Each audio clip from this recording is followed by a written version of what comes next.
You probably couldn't be faulted for not knowing the name, background, or positions of the man running in the Alabama special election not named Roy Moore. Doug Jones, career prosecutor and moderate Democrat, entered the race as a long shot, but as election day has gotten closer, so have the polls. But who is he?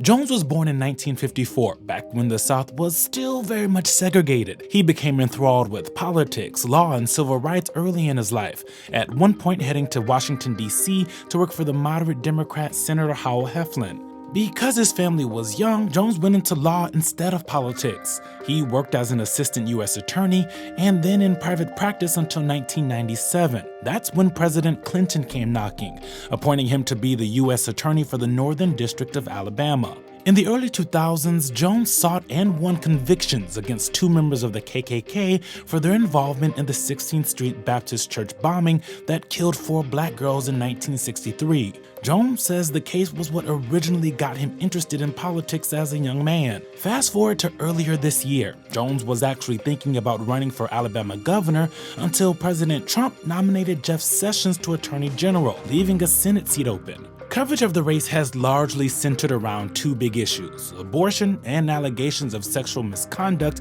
in Moore's past. But where does Jones stand on some of the other hot-button issues? For the most part, he's your typical Democrat. He's pro-abortion rights, pro-Obamacare, and pro-LGBTQ+ rights. But some of his views are either just in the middle or to the right of center. Jones supports free trade, something that used to be popular with Republicans. He also supports stronger security along the southern border and has described himself as a, quote, Second Amendment guy, but has also called for expanded background checks. During the Senate race, Jones has done all he can to make sure he gets the votes of the Democratic base, while also trying to peel off votes from moderate Republicans, especially as some of them have soured on Roy Moore.